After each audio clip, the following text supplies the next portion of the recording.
We've got NFL Film senior producer, co-host of NFL Matchup on ESPN, Greg Cosell, joins us to educate us about the latest prospects. This is my favorite time of the year because, Greg, you are so educated on all of these guys, and I love to hear your breakdowns, and I'm so excited I'm co-hosting today because you're on with us. Well, hi, Maddie. I know Steve does all this work too, right, Steve? Yeah. Yeah, he's up in the wee hours of the morning and at night looking at prospects. What are we doing? What did I say? Yeah. Okay. Sure. Yeah. There was a little pregnant pause there. Right. Yeah. Giving birth to my inability to have a good answer. That's why. So first, before we get to the prospects, the Bills signed a couple of guys this week, and I want to ask you real quick about maybe some guys you were familiar with that Bills fans may not be. Guys like Tyrell Adams and Bobby Hart. You know, these are most Bills fans think, okay, these are going to be depth guys. Where they come from, what are their skill sets? Can you help them with that? Well, Bobby Hart will be a depth guy. He's been in the league quite a few years. He's started quite a few games. He's probably not exactly what you want at the tackle position, and I'm sure he was signed to be a depth guy. Probably could move inside as well and play some guard if need be. But in his time as a starting tackle, Steve, he's probably shown that, boy, I hate to say this, but it sounds bad, but he's probably shown that he's not really what you want as a starting tackle, but he can play two positions, and he definitely adds depth. I think the good thing is knowing that the Bills hopefully have that tackle position solidified as well as the rest of their offensive line. Now it's about adding those depth pieces in that can help when need be. We also added in Tyrell Adams and also Markel Lee. You're adding some depth to the linebacker position.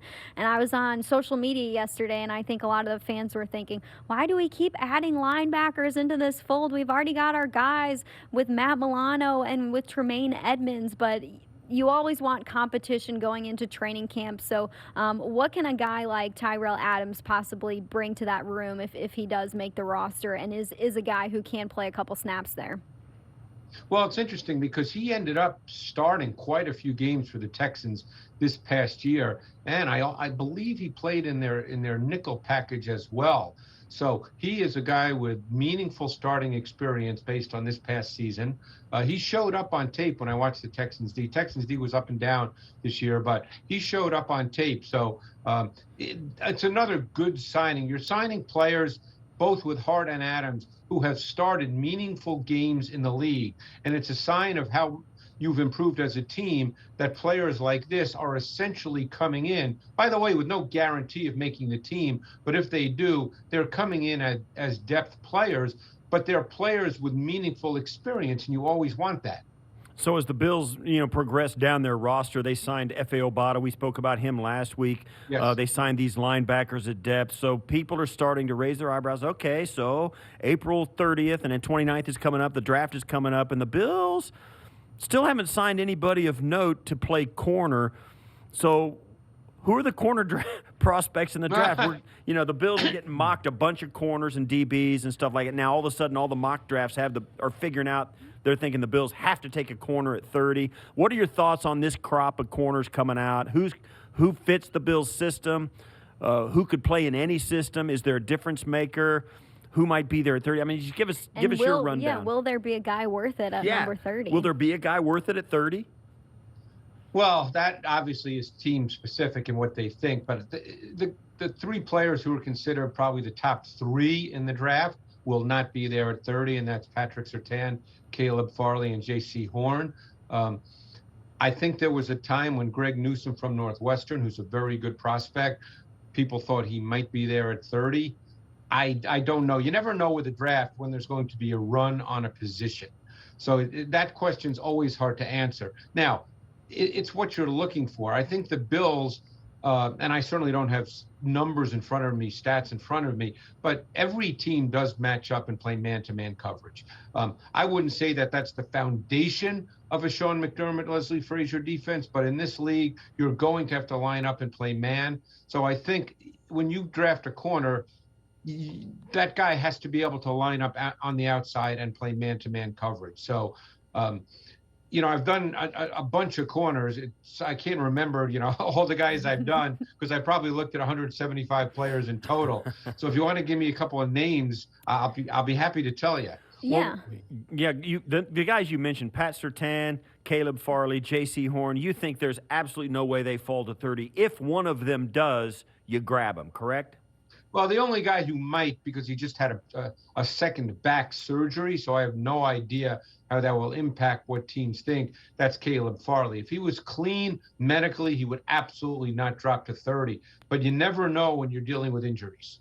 Well, he had just had a back surgery 2 weeks ago and then ran a 4.28.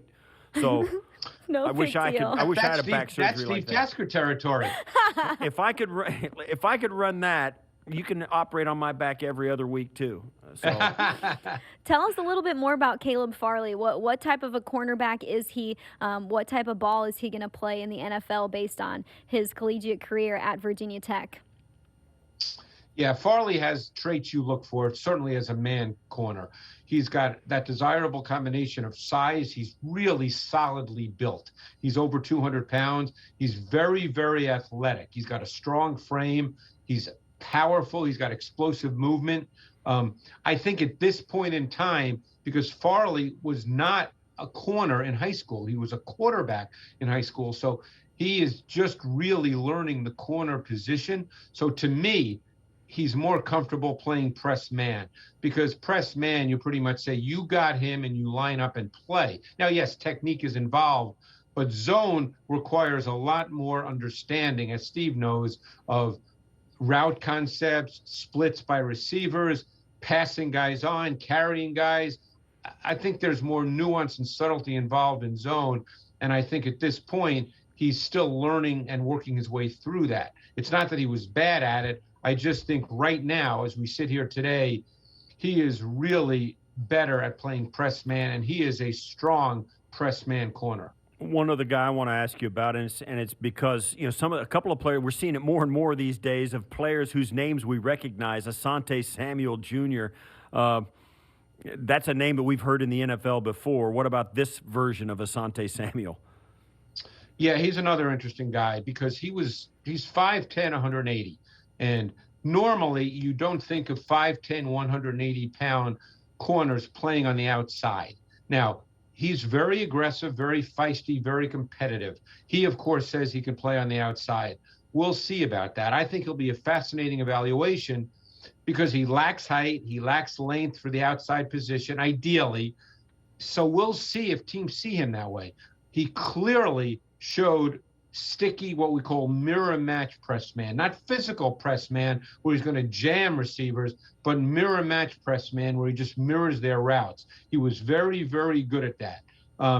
The question is, can he do that at the NFL level where receivers are going to be 4 or 5 inches taller, weigh 20 to 30 pounds more? That's a projection. Some teams might see him as a slot corner, and I don't believe that the Bills need a slot corner, but we'll see how they view Asante Samuel. And then another guy is J.C. Horn. This is a name that I remember back when I worked at the University of Tennessee. I remember covering a game at South Carolina, and J.C. Horn has this big pass breakup in like the fourth quarter when the game was on the line, and Tennessee ends up losing that game, and the South Carolina Gamecocks win. But J.C. Horn is someone who played some good years for South Carolina. What type of corner is him? And I don't know if I would expect him to maybe be around at 30 either. No, he won't be because he's got great size, 6'1", 205. For whatever it's worth, he ran exceptionally well. He ran under a 4.4. His vertical jump was off the charts. People use that as a measure of explosive movement. He's got long arms. So he fits the profile of corners who are in demand. Size, length, physicality, highly competitive. One area in which he does need to improve and be aware of, and you have to coach this and work with him, is, and you can do this in college, but not in the NFL, is he tended to be handsy and grabby through receivers' routes. Now, they don't call that in college football, but as we know, they call that in the NFL. But he certainly has traits to be a man corner and a zone corner. I thought he played zone really, really well. And so I think that he can do both. Maddie, he will not be there at 30. Right, and I know that there's a lot of these guys that probably will not be there at 30. But who's the best guy in this draft and why at cornerback? Well, to me, it's Patrick Surtain. I mean, I know that people will say Farley, some might like Horn. I like Patrick Surtain. I mean, again, you know about his dad. To me, you watch Surtain, and it just looks like he was born to play mirror match press man. It looks so easy to him. And he ran really well. On tape, it doesn't look like he's got great speed because he's so smooth and comfortable. And in fact, Josh Palmer, a wide receiver from Tennessee, ran by him a couple of times when those two teams played. I don't view that as a big problem in his game. I don't think he's going to get beaten over the top with any kind of consistency, but he plays mirror match press man so comfortably. It just looks like, he's been doing that, and maybe he has been because of his dad. Looks like he's been doing it since he's 2 years old. Right. We're just hoping that none of these guys, if they're not going to be around at number 30, that they don't go to any other AFC East teams, because then you're thinking, uh-oh. But good thing we got Stefon Diggs to line up against anybody. But someone that has been mocked to the Bills quite a few times in the latest, 2 weeks of mock drafts that I've been tracking. We've tracked 78 since the end of January. The name was Greg Newsome the second. He's someone who's showed up probably, I want to say, 6 or 7 times being mocked to the Buffalo Bills. But it seems like in the last couple weeks he's started to go up the chart in where he's going to go in the NFL draft. Why is that? Well, I think, again, pro days tend to get people who do mocks really excited, and he had a great pro day. He's long, he's thin framed. I mean, he's only 192 pounds, but he's 6 feet. Ran on, his 240s were 4.38 and 4.4, so that's obviously fast. His vertical jump was really good. So you're dealing with a guy that he has really good tape. He's a little high cut. He's a little long legged. Sometimes that can impact change of direction in zone. But he's very smooth athletically. He's got natural quickness. He'll play on the outside in the NFL. I wouldn't call him twitchy and sudden. He's not one of those guys, but he's really fluid. So, again, the pro days tend to change mock drafts. I don't know what they mean as far as NFL teams. I watch tape on these guys. So, to me, my evaluation is what my evaluation is. The pro day does not change it for me unless there's a dramatic difference from the tape. And I don't think there really was in Newsome's case. I mean, he's really smooth and fluid. He's very poised and composed. He plays a really nice game. If he was there at 30 and they wanted a corner, he'd be a really nice pick. Right, and one of the guys that intrigued me was the kid from Syracuse, Efiatu Melifonwu. I thought that's a guy that when I saw him, I was like, wow, I might like him a lot. Am I right in thinking that? Well, he's a little different because he's 6'2.5", 205, and is built solidly. He's not sleek. He's another guy that he'll be a fascinating projection because he's got size, he can run, he's athletic, but not super athletic. He's very competitive, but he's not really fluid. He's got a little stiffness to him in his core, which impacts his ability to flip his hips and change direction. But at the end of the day, Steve, as you know, big corners who can run are always in demand. So now you have to decide the balance between the size, speed, athleticism profile, which is a positive, and the fact that he's got a little choppiness to him, a little stiffness to him. How do you feel about that? That becomes a team and organization answer, but that's what the tape shows. And then there's another pretty quick corner who I know his name started to be brought up a lot more after he ran his 40 was Georgia's corner, Tyson Campbell. He ran a 4.34 and a 4.39 40-yard dash at Pro Day. I mean, they've got some quick players on that team that are headed to the NFL draft. What do you like about him and what he can offer at that position with his quickness and speed? Yeah, he was a big-time recruit. He came out of American Heritage High School in Florida, which is a big-time high school. And do you know who the other corner was, who he played with at American Heritage? I imagine it was tough to throw the ball against them. Who was the other corner with Tyson Campbell at American Heritage was Patrick Surtain. So Jeez. I imagine teams didn't throw it real well against American Heritage. Wow. In fact, there were some schools that had Campbell as a higher recruit than Surtain because he's 6'1", 193. He was a sprinter. So this kid can really run. I really liked his tape. Now, there's another corner on Georgia named Eric Stokes, who some like more. But Campbell has got size. He's long. He's got twitch. He's got great speed. I think few corners match his traits profile, and certainly his level of competition in the SEC.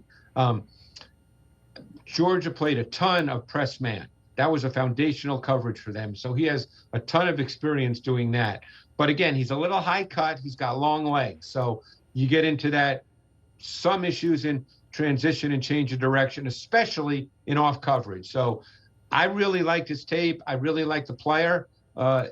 My guess is he'll be there at 30.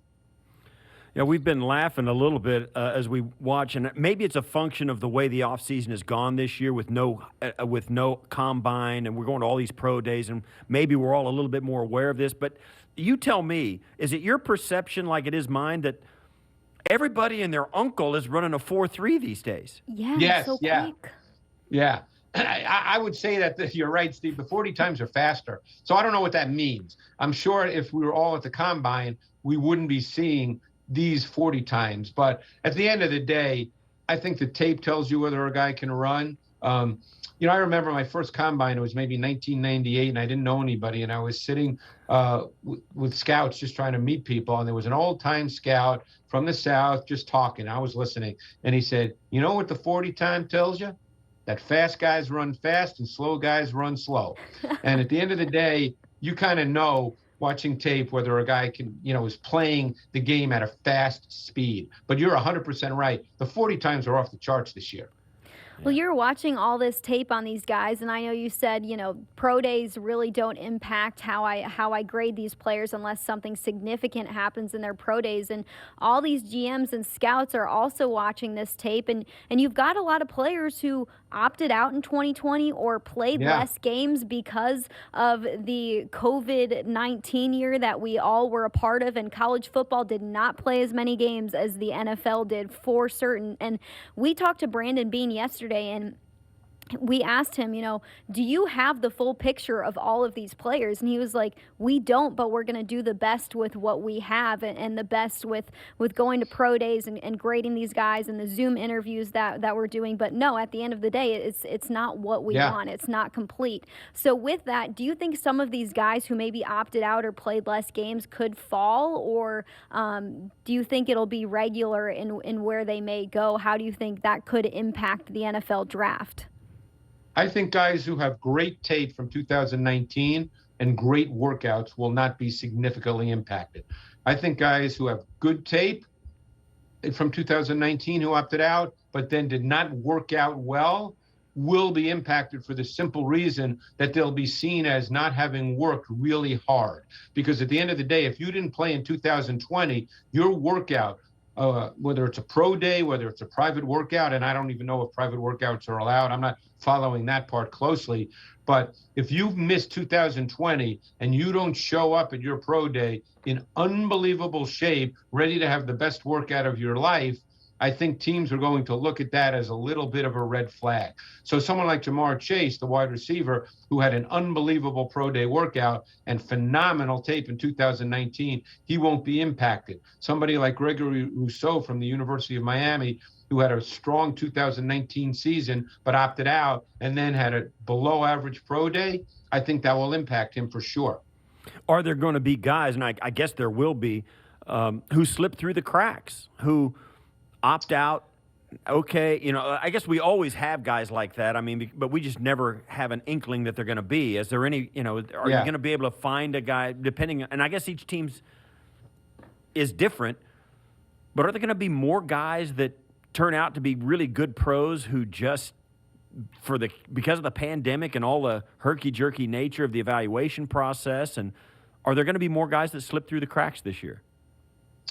Possibly, because my sense, and again, I don't work for a team, so I don't know the kind of work that they specifically do, but I think because you need this year to rely more than ever on watching tape.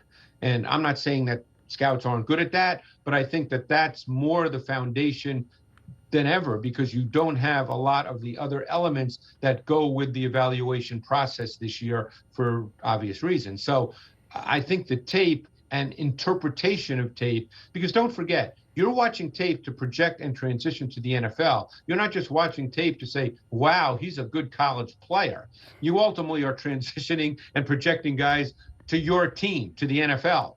And that's what it's all about. So you need to do that exceptionally well this year. And it could be the case, Steve, that there's guys who, maybe getting drafted in the 5th round that maybe would have been 2nd round picks in a normal year, or guys who are drafted in the 2nd round who really, if more work was done, would have been 5th round picks. So I think it'll be a little funky this year.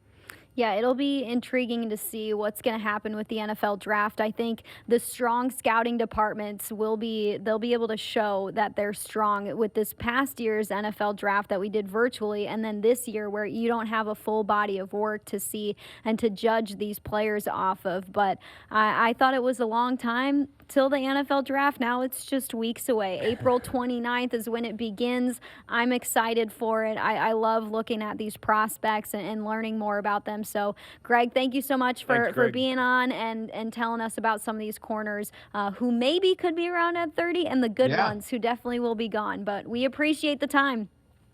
Thanks, guys. I really appreciate it.